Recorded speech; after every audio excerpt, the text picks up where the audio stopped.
This is NASA TV.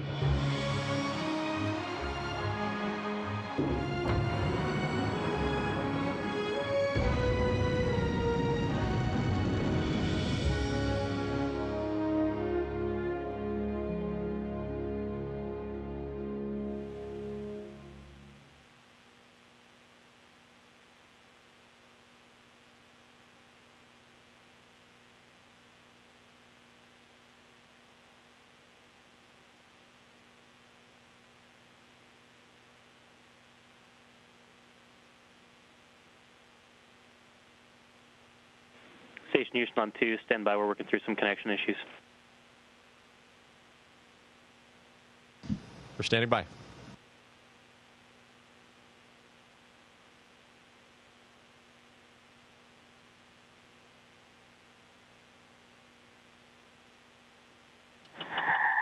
Station, this is Dan Hewitt with NASA PAO. How do you hear me? And Dan and NASA PAO, we hear you loud and clear. How do you hear us? I have you loud and clear. Thanks, Chell. All right, we will kick things off. Welcome, everyone. Thanks to our Crew 4 astronauts for taking some time to answer questions before they get ready to begin their journey home. Quick logistics, reporters on the phone bridge, remember dial *1 to be added to the queue. And if you have a question on social media, use the hashtag #AskNASA. So before we jump in, I'm going to hand it off to Crew 4 Commander Chell Lindgren of NASA for some quick opening comments. Take it away, Chell. Thank you so much, Dan. Well, here we are at the end of our expedition, the end of our space station mission. We launched in late April. We've been up here for almost 6 months, and we've had an extraordinary experience under Oleg and Samantha's leadership. We've done a lot of science, taken in some amazing views, but now we're excited to get home to our families. So we are immensely grateful to all of the people that were a part of this journey, folks that helped us get trained, our partners at SpaceX and NASA and at centers all over the world that prepared us for this mission. I think that we had a great experience up here. We got a lot of good work done, and we're excited to get home. So thanks to everybody that made that possible. All right, and thank you, Chell. We'll jump right over to the phone bridge. Again, *1 if you want to get in the queue to ask a question. Our first one will come from Marcia Dunn in the Associated Press. Marcia? I'm wondering, I'm going to ask you the obligatory question. Besides family and friends, what are you looking forward to most about returning to Earth? And Samantha, I'm going to assume that might be a good espresso, but you tell me. And if each of you could answer, thank you.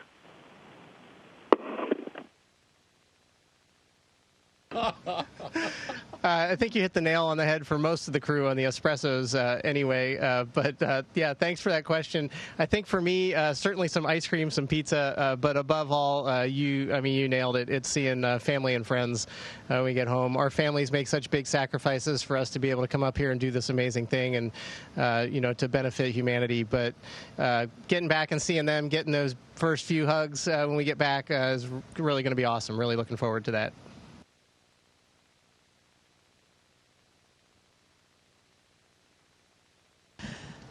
I'd say besides family and friends and a good shower, I certainly look forward to the opportunity of spending time in nature and just enjoying all the sensations that a natural environment provides that I think are so important for our emotional well-being.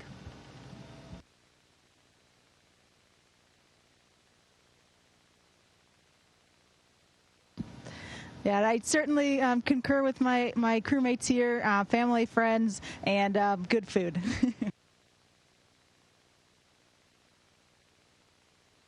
And I'll join in.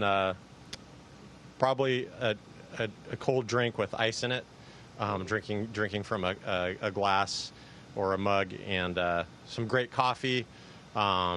Ice cream sounds really good. I'm actually taking notes from everybody here because it all sounds really great.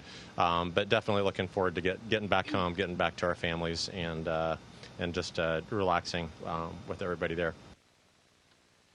All right, thanks, crew. Our next one will come from Elizabeth Howell, space.com. Elizabeth?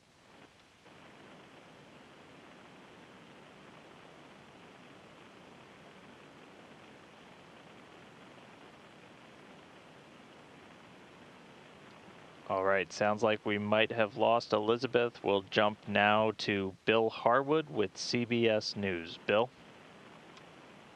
Yeah, thank you very much, guys, for joining us. You got a fairly long transit, assuming you get to undock tomorrow and the weather cooperates. You've got a fairly long transit to splash down. How challenging is that in a spacecraft the size of Crew Dragon? And what have previous Crew Dragon astronauts told you all about what to expect during reentry? How smooth is the ride? Are you expecting, the kind of G's you'll be pulling, that sort of thing? Thanks.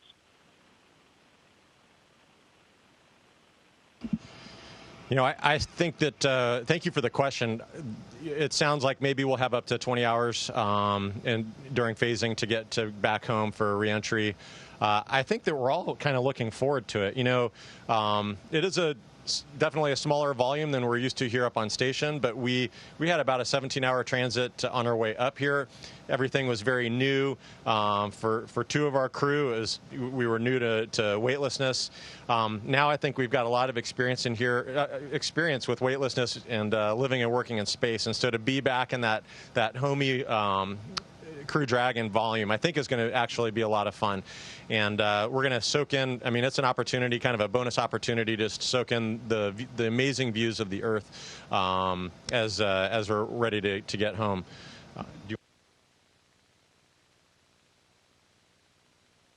Yeah, I think the other benefit is we actually like each other. So, I might be too presumptuous, but so having some time together without the busyness of the workday and things like that. So there'll certainly be things that we have to do and take care of on the way home. As far as what we've heard from other crew members, it sounds like it's a really smooth ride. Obviously we've been up here in microgravity for 6 months, so starting as we start feeling those G's come on, it's going to feel even more extreme than it would in a normal day. So, I think that's going to be really exciting. I think seeing the plasma out the window is going to be really awesome. That orange glow as it starts setting in inside the cabin is really exciting.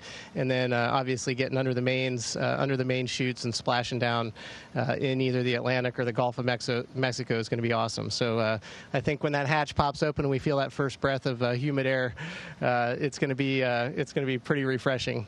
So we're definitely really looking forward to it. All right. Next up, we have Gina Sunseri, ABC News. Gina? This is for Bob Hines. Bob, what things surprised you about your stay on the space station? And what's the memory or the view that you're going to take back with you as most precious?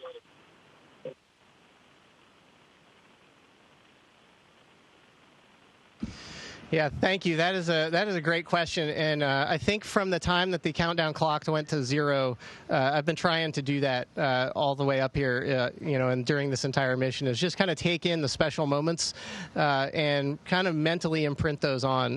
The entire launch process and experience was one of those.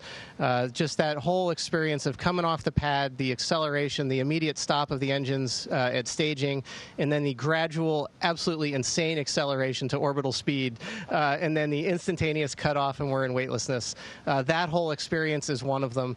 The other one is just the experience of looking out the cupola, especially getting to do it with my crewmates and sitting there and looking out the window and, picking Waddy's brain on geology on what the heck am I looking at when I look out the window and what happened and what causes that. But those are some of the really, really special times. Looking at, watching sunsets, seeing the aurora. We've had some spectacular auroras since we've been up here.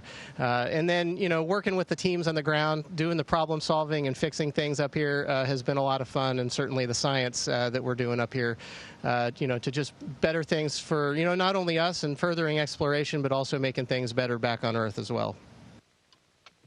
Okay, next up we have David Curley with the Discovery Channel. David? Dan, is my audio clear?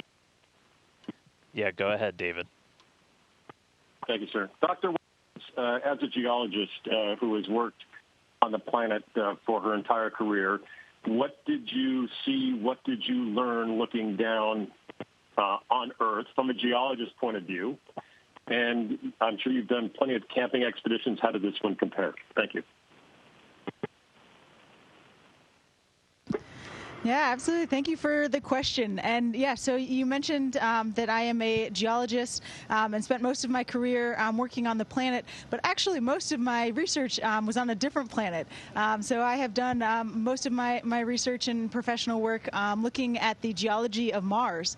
And we're able to use Earth as an analog to be able to actually go out to field sites, do some of the camping that you're talking about, and really get our hands on the rocks, and then be able to apply those principles and fundamental concepts to what we are able to observe about the surface of Mars. And so to be able to do that kind of remote sensing observations, be able to see Earth from essentially kind of a planetary perspective, particularly sites that field sites that I have done work in the past, particularly in Death Valley, California area, being able to see that same kind of place where we've done ground truthing, remote ground truthing in situ work, and then be able to see it from a remote sensing orbital perspective and be able to marry those two has been really, really enriching and exciting for me. Okay, next up, we're going to take 2 social media questions. This one's for Space Station Commander Samantha. This comes from the International Women's Air and Space Museum in Cleveland, Ohio, and they want to know, how would you compare your second mission to your first onboard station?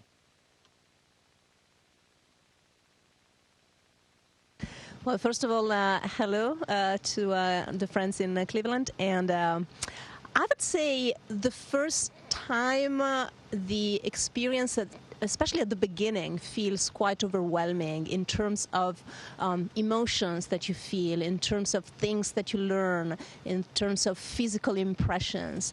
And so for me, looking back to my first space flight, it was sometimes a little bit of a blur in my memory. It felt, especially those first few weeks, felt confused in my memory.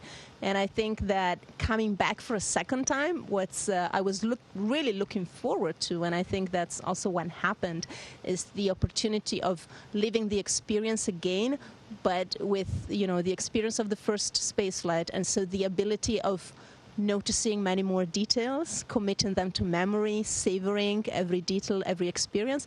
And also, I have to say, it's been amazing to watch and relive my experience as a first-time flighter through, first Wadian Farmer, and then more recently, the other first-time flyers that joined us on board. And just reliving through them the excitement and also, if you want, the awkwardness of those first few days and weeks. And so, in a way, elaborate that experience from back then for myself as well. All right, this next one comes from Eric on Twitter. This is for any crew member. What is the thing you'll miss the most about being in microgravity?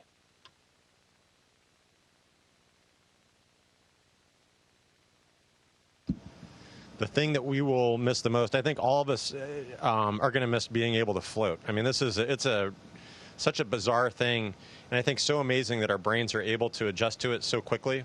I think when we get to space station, I know that I never really felt like I should be walking up here, and so the fact that you get used to floating so quickly, it's an amazing way to be able to get around.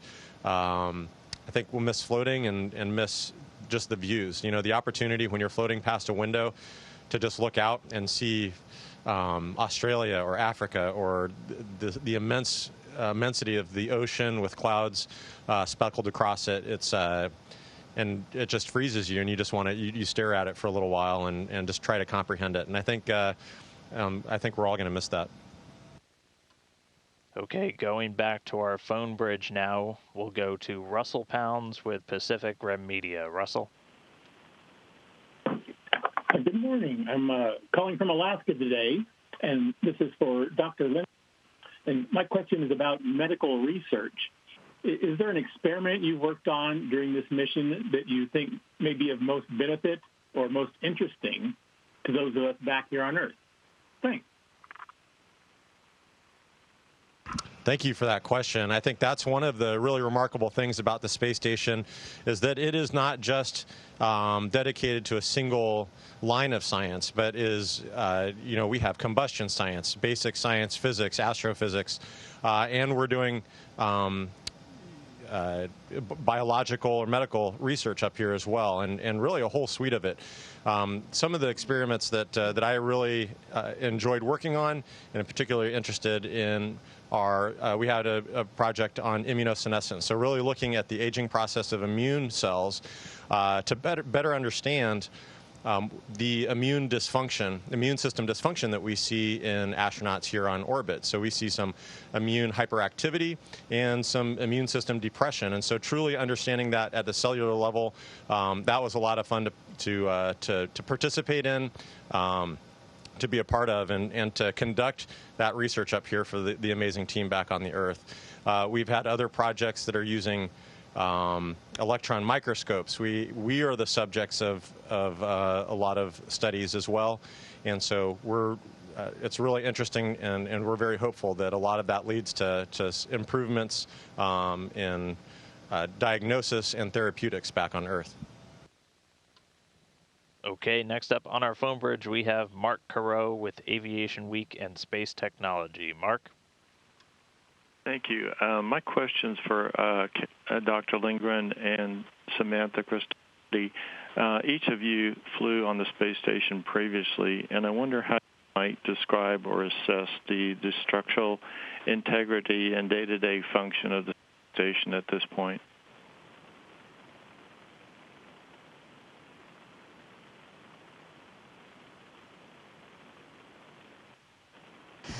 That's an interesting question, and certainly I think as soon as we arrived a few months ago, we were struck by the increase of activity and the sheer amount of equipment that is installed on space station. It's visibly more crowded. If you just look at it and you don't know what's going on, it seems like a lot of clutter, but that clutter really stands for additional equipment that has been installed. So in terms of science, there's a lot more investigation opportunities on board now than there were 7 years ago. I think Kjell already mentioned the scanning electron microscope. We've got 3D printers. We've got all kinds of facilities, either to gather samples and data for further analysis on the ground, but also for analysis and measurements on orbit. And that was very much less the case 7 years ago.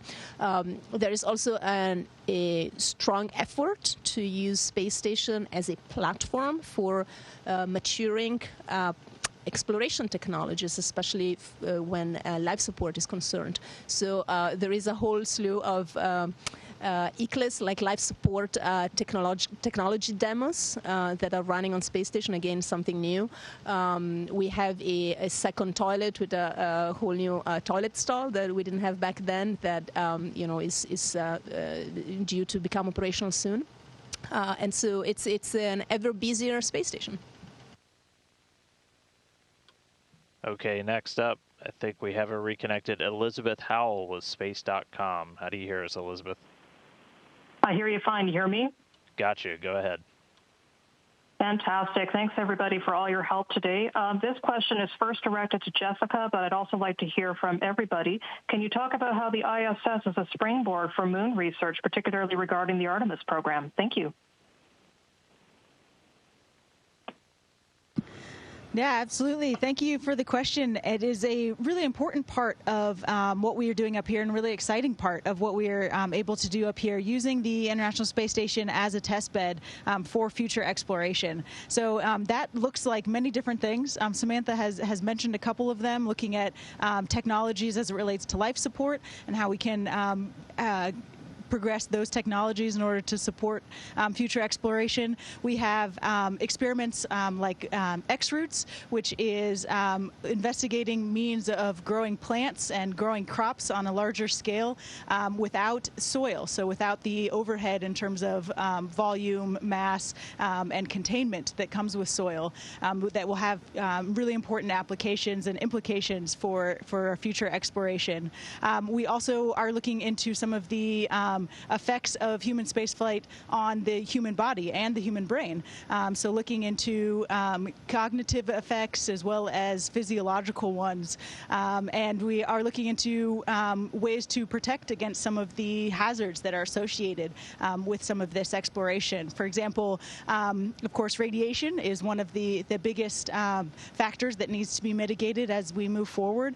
And so we're looking into different means of protecting against radiation. AstroRad is an experiment, a test that we are conducting up here where there's a vest that we can wear as crew members on board that would facilitate us to be able to continue operating on station, continue with our science or whatever maintenance is being completed during a solar radiation event.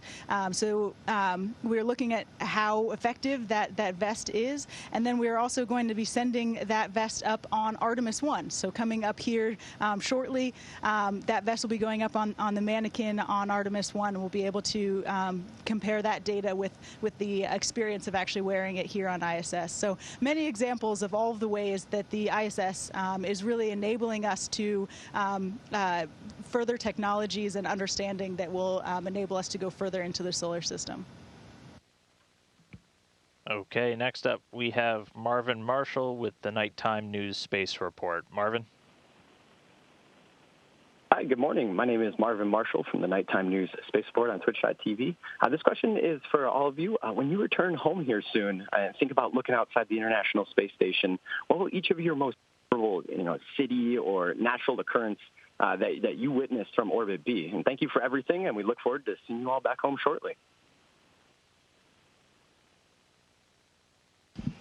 Thank you for the question. Yeah, looking out the window, of course, is just essential to the experience of being here in low Earth orbit. And I think all of us really enjoy looking back and looking at places where we've lived and worked, where we have friends and family.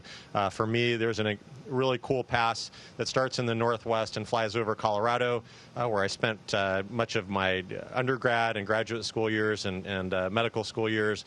I have friends and family there, and that continues on down over Houston, where my family lives now. So that's a really special pass. And then there's another pass that goes over Colorado and up to Minnesota, where I trained in emergency medicine.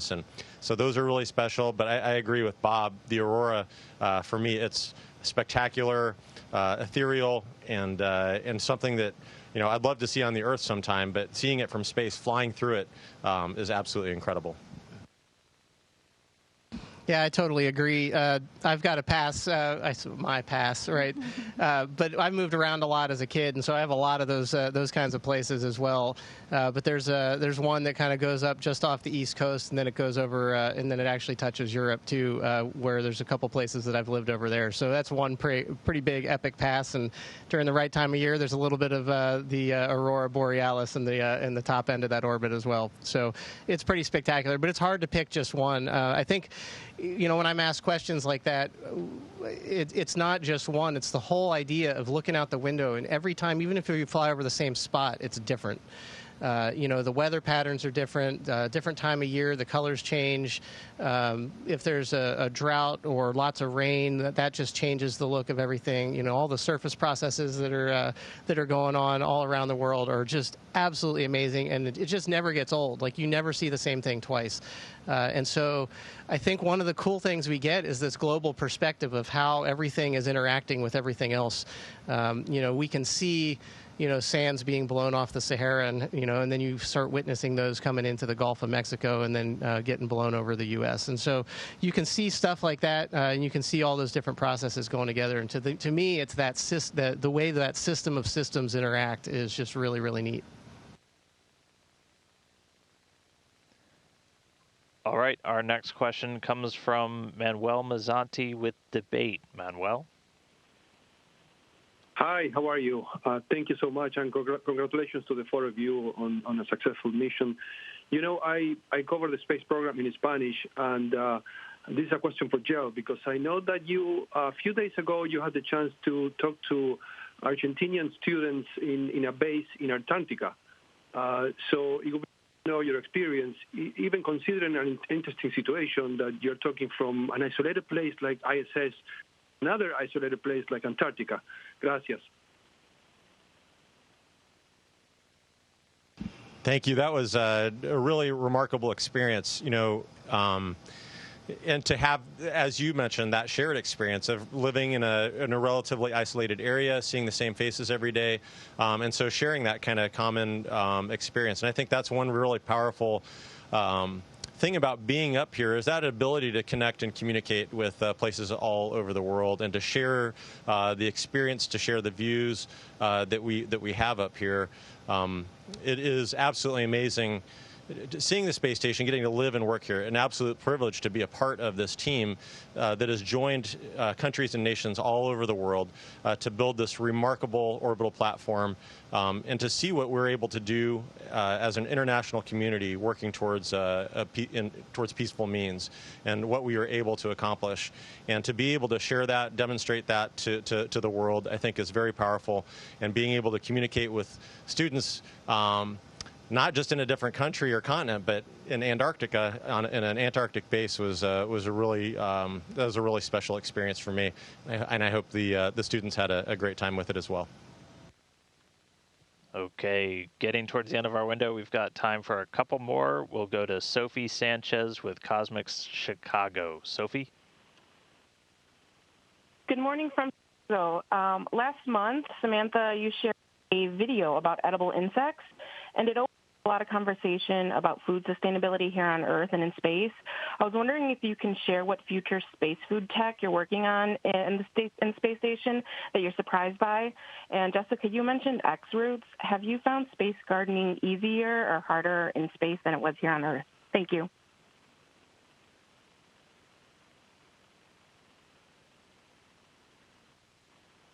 Yeah, I think he's talking about the edible insects. Yeah, so thanks for that question. Yeah, I shared that video about edible insects because one of the topics that I really wanted to communicate about from this very unique vantage point of the space station is the topic of biodiversity, landscape conservation, and how that connects with food security, which is obviously an important topic on Earth. I see here on space station as well, right? When our cargo vehicles get delayed, food security all of a sudden becomes a topic also for crews on the International Space Station. But certainly overall for our spaceship Earth and our 7 billion person crew on our spaceship Earth, that's an important topic. And some people who are experts on this matter suggest that one of, a piece of the solution might be also considering insects as sources of valuable protein, which is something that is very much part of the customs and diets of a couple of billion people on the planet. But it's certainly quite foreign to the majority of humans, and it might just be something to consider going forward.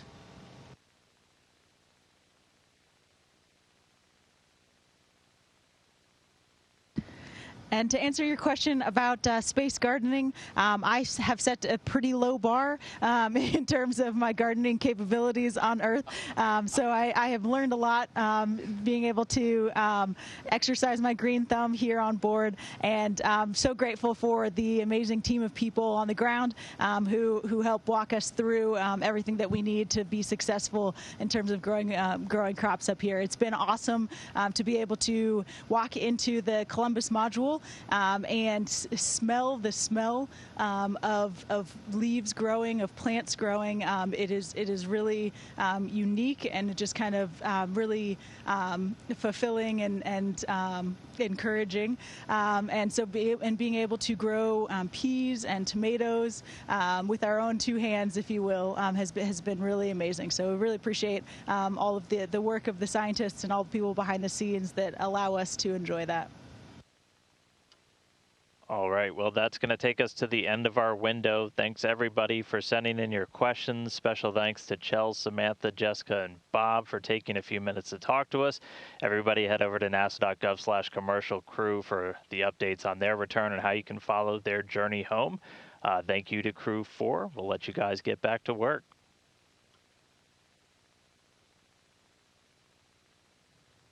Station, this is Houston ACR. That concludes the event. Thank you to all media participants. Stay station. We are now resuming operational audio communications.